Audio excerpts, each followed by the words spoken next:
আসসালামু আলাইকুম রহমতুল্লাহ। মায়ের খাবে সব শিশু, যাবে না কোনো, বাদ যাবে না কোনো শিশু।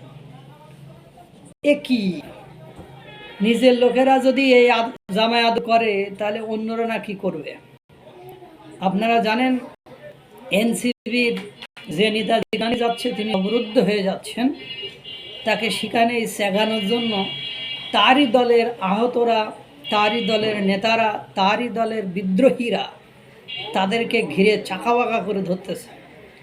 আপনারা জানেন হাসিবুল ইসলাম, যিনি টিভি টক শোতে এসে ডিরেক্ট বলেছিলেন, আমরা যদি মেট্রো রেলে আগুন না দিতাম, আমরা যদি পুলিশকে না মারতাম, তাহলে বিপ্লব এত তাড়াতাড়ি বা গণঅভ্যুত্থান এত তাড়াতাড়ি সফলতার মুখ দেখতে পারতো না।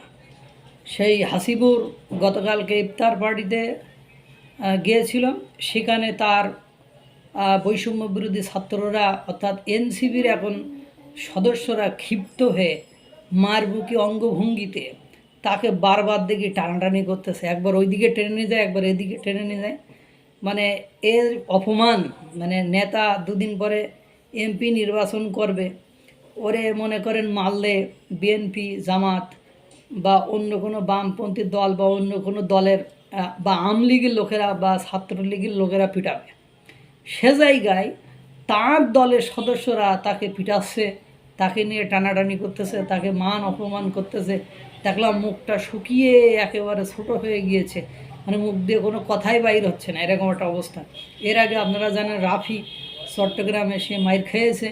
এরপরে হান্নান মাসুদের সেদিন তো ঘাটতাড়া হান্নান মাসুদ করে দিয়েছে, কপালে তো মনে করেন বোমের মতো ফুলে গিয়েছে।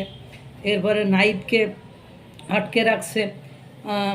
আপনার নাইটকে আপনারা জানেন যে বরিশালে গেছিলো, সেখানে আটকায় রাখছে। হাসনাত আবদুল্লারে 7 কলেজের স্টুডেন্টরা, তারপর আহতরা পিটাতে গিয়েছে। সার্জিস আলম ভয়তে তো জনগণের মধ্যে যায় না। এই হলো এইসব নেতাদের অবস্থা। এখনই যদি এই হয় অবস্থা, এখনও তো মাঠে খেলা করতে নামি নাই বিএনপি, তারপর জামাত, এখনও তো খেলা করতে নামি নাই আওয়ামী লীগ, ছাত্রলীগ, যুবলীগ, তাহলে এদের অবস্থা কি হবে একবার ভেবে দেখুন। মায়ের তো সবেমাত্র শুরু। আল্লাহ তাআলা সকলকে ভালো রাখুক, সুস্থ রাখুক। আসসালামু আলাইকুম ওয়া রাহমাতুল্লাহ।